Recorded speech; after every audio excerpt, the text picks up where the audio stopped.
taking control. We could be taking control. We could be taking control.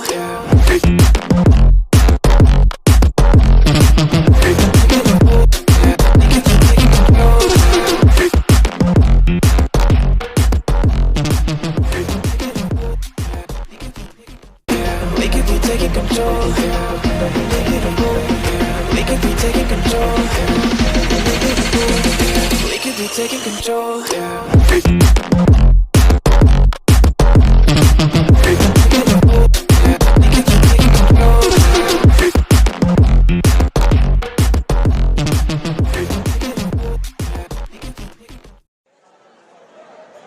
Hi, I love you. क्या समझ के propose किया तुमने? ऐसी वैसी लड़की नहीं हूँ मैं, तेरे साथ क्या किसी के साथ ना देखूं कभी।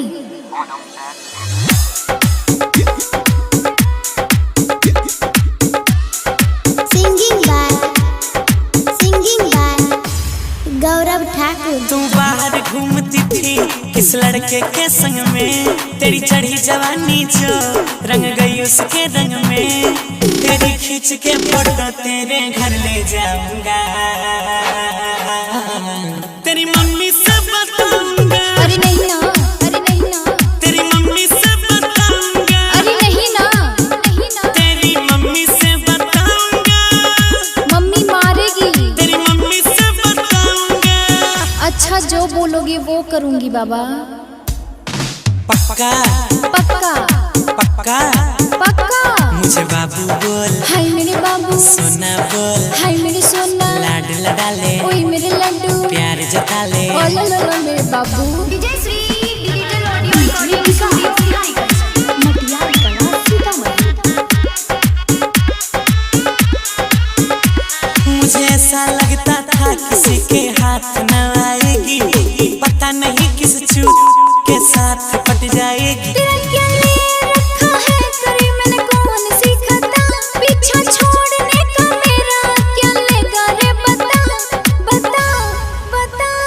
तू लेके हाथ में हाथ बड़ी मौज उड़ा रही थी, बाहों में कस के उसको सेल्फी भी खिंचा रही थी।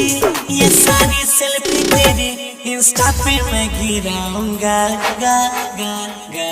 तेरी मम्मी से बताऊंगा। मान जाओ ना प्लीज, तेरी मम्मी से बताऊंगा। बहुत ड्रामा होगा। तेरी मम्मी से बताऊंगा। घर से निकल पाओगे क्या? तेरी मम्मी से बताऊंगा। छोरी जुल्म करया बता और के शर्म कति रहेगी, जे मेरा पटेगा तेरी मम्मी ने तेरे झाड़ झाड़ जूते मारेगी। मम्मियाँ अक्सर चप्पल से मारती है। चप्पल से चप्पल से चप्पल से चप्पल से। तू आँख दिखाया करती है, मैं रोज डरा करता हूँ, इसलिए कभी नहीं प्रपोज किया करता हूँ। तेरे जैसे 70 मेरे आगे पीछे डोलते हैं, कोई कहे मुझे डार्लिंग, कोई लव यू जानू बोलते हैं बोलते हैं बोलते हैं। तेरे बढ़ गए तेरे भावनगर में शोर मच गई थी, मोटरसाइकिल या कार वाले तू सबको जच गई थी। तेरे प्यार के चर्चे अखबार में छपवाऊंगा।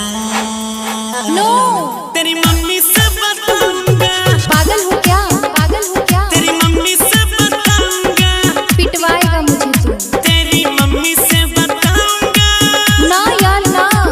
तेरी मम्मी से बताऊंगा। क्या चाहता है तू? उसको छोड़ दे, मेरे पे आजा। शकल देखी है अपनी? नहीं, मम्मी को ही बताना पड़ेगा। हाँ शकल देखी है, कितनी क्यूट हो तुम।